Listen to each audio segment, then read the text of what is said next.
Le FPGA est un processeur reprogrammable qui permet de simuler d'autres systèmes en y injectant le cœur des processeurs à simuler. Il est donc possible, grâce à ces cœurs, de simuler à l'identique différents processeurs et systèmes. Des développeurs passionnés ont donc détourné cette fonctionnalité afin de recréer les cœurs de différentes consoles et systèmes d'arcade. En utilisant ce procédé, il est donc possible de simuler à l'identique le comportement de ces systèmes de jeu. Oubliez l'émulation et ses différents problèmes comme l'input lag ou des bugs graphiques, ici vous êtes comme sur le matériel d'origine. Bienvenue dans la révolution FPGA. Salut à tous et bienvenue sur la chaîne de Biggie. Aujourd'hui, je vous parle du Mister FPGA.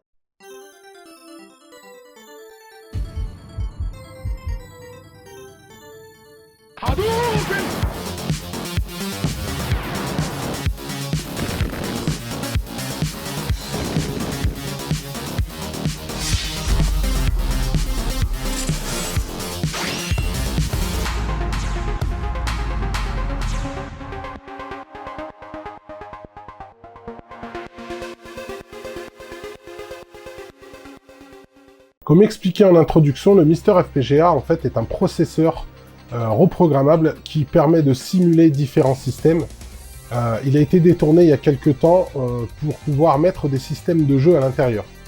Donc ça va inclure des systèmes de consoles de jeu, mais également des systèmes de PCB arcade et même des systèmes complets arcade. Depuis quelques temps, j'avais déjà eu la Super NT en ma possession que j'ai.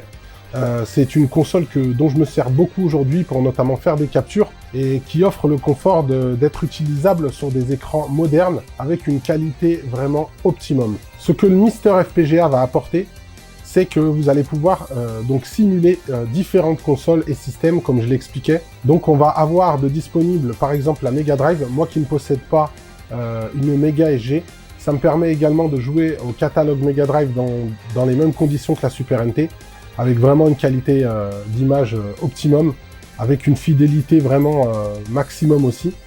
On va avoir différentes consoles comme la PC Engine, la version carte. On va avoir la PC Engine CD-ROM également. On va avoir également tout ce qui est arcade card, donc tous les systèmes optimisés pour la PC Engine.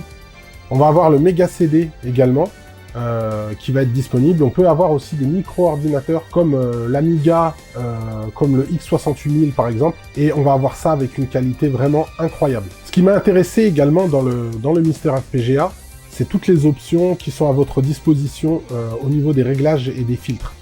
Sur la Super NT, on dispose de pas mal d'options, mais on n'a pas toutes les options que le Mister FPGA propose. On va avoir tout un tas de filtres avec des filtres qu'on va pouvoir télécharger en hardware.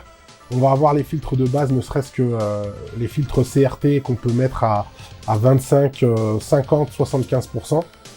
Mais il y a aussi des filtres internes qui vont apporter différents réglages. Pour la Neo Geo également, ça m'intéressait énormément parce que actuellement, si vous voulez, c'est que j'utilise la Neo Geo soit l'AES, soit avec le MVS sur mes bornes d'arcade. Là, on va avoir quelque chose d'extrêmement fidèle, et j'en parlerai en deuxième partie. Vous allez également pouvoir vous en servir en arcade, et c'est ce qui m'intéressait aussi dans le Mister FPGA, c'était vraiment de l'éprouver sur l'arcade. Un des avantages, par exemple, du Mister FPGA, vous allez avoir des options très intéressantes. Donc on va simuler à l'identique le hardware d'origine, mais on va pouvoir proposer des options supplémentaires. Je donne un exemple facile.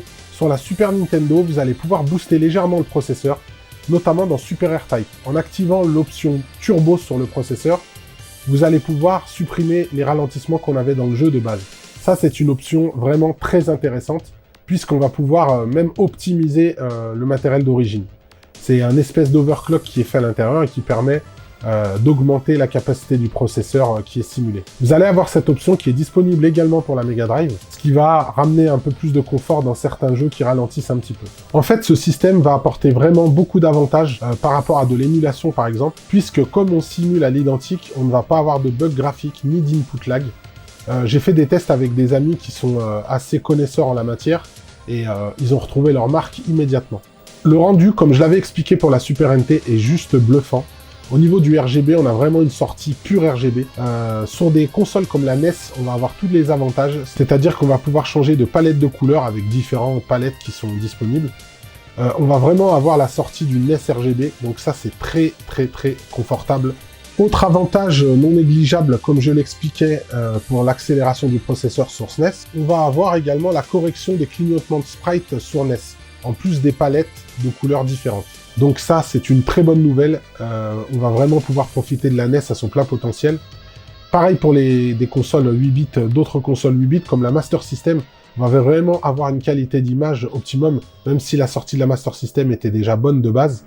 Là, on va vraiment avoir quelque chose de très agréable à l'œil. Au niveau des options, il faut savoir qu'à l'intérieur, il y a le DE10 Nano, et on peut ajouter différentes options. Là, c'est la version de base, optimisée quand même avec les ports USB supplémentaires, qui permettent de brancher plusieurs choses, des claviers, des manettes différentes.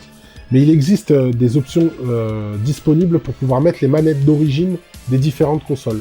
Ce n'est pas quelque chose qui m'intéressait de base, étant donné que j'ai les consoles d'origine. Là, c'était vraiment pour pouvoir tout faire tourner, mettre une manette ou un stick pour pouvoir utiliser les différents systèmes et consoles. Et comme je l'expliquais, c'est l'application arcade qui va m'intéresser dans la deuxième partie.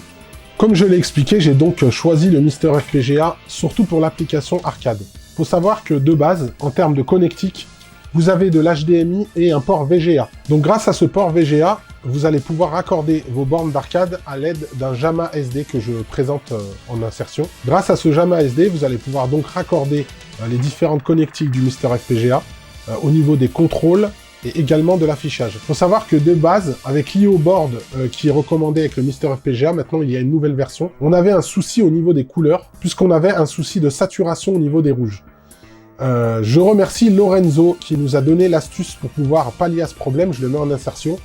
Il fallait simplement dessouder un composant pour activer la synchronisation des couleurs correctes et avoir la bonne sortie quand on passe par le VGA avec le JAMA SD. Je remercie également Greg, en fait, qui m'a préparé ce Mister FPGA et qui m'a mis tout ce qu'il fallait. J'ai bien sûr rajouté ce qui manquait par la suite. Et ça m'a permis vraiment de me rendre compte de ce que ça donne en arcade. Ce qui est très important, c'est que pour le moment, en fait, au niveau connectique, c'est moins pratique. Pour l'utilisation arcade, je dirais que ce n'est pas encore totalement développé. Je pense qu'il faudra attendre le Mister JAMA de AJE pour pouvoir profiter pleinement du Mister FPGA en arcade. Aujourd'hui, vous allez avoir un inconvénient au niveau de l'alimentation, puisqu'il faudra tirer une alimentation classique pour raccorder le Pico PSU Mister FPGA. Pareil pour l'extinction, de base, vous n'avez pas de bouton. Pour pouvoir l'éteindre et l'allumer, vous êtes obligé de débrancher la prise ou alors d'avoir un switch on-off sur votre multiprise. Pour l'instant, pour une question pratique, ce n'est pas encore totalement optimum en passant par le JAMA SD, donc on attend avec impatience, à l'heure où vous verrez cette vidéo, ça ne sera pas encore sorti, le Mister JAMA d'AJE qui va venir apporter tout ce qu'il avait apporté déjà avec le RP2 JAMA ou le NIP2 JAMA. En termes de qualité graphique au niveau de l'arcade, j'ai mis quelques captures également. Vous avez le rendu qu'on a sur un téléviseur, mais également le rendu qu'on a directement sur une borne en cathodique. Très sincèrement, c'est bluffant. Au niveau de l'input lag, on ne décèle rien. La fidélité au niveau des couleurs, on va avoir même un gain supplémentaire par rapport au PCB d'origine. J'ai pu faire la comparaison personnellement avec le MVS et également le Multi-CPS2, et je peux vous garantir que c'est identique, voire même un peu mieux, puisque vous allez avoir un surcroît de gain au niveau des contrastes qui vont être apportés par le Mister FPGA. Comme je l'expliquais, à part ce petit souci de synchronisation de rouge qui a été corrigé grâce à la petite astuce que Lorenzo nous a filée, ça donne vraiment quelque chose de très joli. Je suis notamment extrêmement content pour tout ce qui est MVS, puisqu'aujourd'hui je n'ai pas de multi-MVS et ça va me permettre de ne pas en prendre parce que une fois que le Mister JAMA sera disponible, ça ne servira à rien d'avoir un multi-MVS étant donné que vous aurez tous les MVS sur le Mister FPGA. Qu'est-ce qu'on peut dire aujourd'hui du Mister FPGA? Très sincèrement, je pense que c'est une révolution dans le rétro gaming. Vous allez vraiment profiter du plein potentiel de ces anciennes consoles, que ce soit sur télé cathodique ou sur les télés modernes, ou que ce soit sur une borne d'arcade.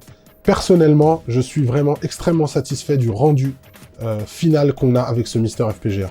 Je pense qu'une fois que le Mister JAMA sera sorti, j'aurai le Mister JAMA pour mes bornes d'arcade pour utiliser le CPS1, le CPS2, parce que bien sûr, il y a des systèmes qui sont encore en cours de développement.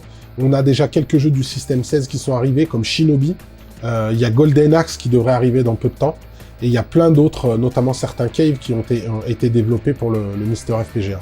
Aujourd'hui, pourquoi c'est intéressant? Parce que déjà, il faut savoir que les PCB coûtent assez cher. Il n'y a pas qu'une question de coût, bien entendu. Mais il y a également un souci de place, parce que les PCB prennent énormément de place. Donc on ne peut pas stocker non plus des centaines et des centaines de PCB lorsqu'on a un emplacement réduit dans son logement. Là, ce qui est bien, c'est que vous avez tout à l'intérieur d'un boîtier avec une carte SD. Vous pouvez mettre l'intégralité d'un set, et ça, c'est très agréable. En termes de chargement, c'est extrêmement rapide. Donc on n'a pas tous les désavantages des multis, comme le multi Darksoft pour la Neo Geo MVS. Ça va charger quasi instantanément, et vraiment le rendu est top. Aujourd'hui, donc, je recommande complètement le Mister FPGA pour les gens qui voudraient l'utiliser pour les consoles, les anciennes consoles. Très sincèrement, c'est extrêmement pratique et le rendu est vraiment top. Même pour des gens qui font de la vidéo, pour la capture, ça va être optimisé. Hein. Il vous faudra une carte de capture tout à fait classique et ce sera reconnu immédiatement, contrairement aux petits soucis de compatibilité qu'on peut avoir avec un OSSC par exemple. Si vous souhaitez acquérir un Mister FPGA ou alors vous en fabriquer un vous-même, je vous conseille l'excellent tuto pour en monter un de SqualeRS sur la chaîne Games Em Up. Donc voilà, j'espère que cette petite vidéo vous aura plu et en attendant, je vous dis à bientôt. Salut!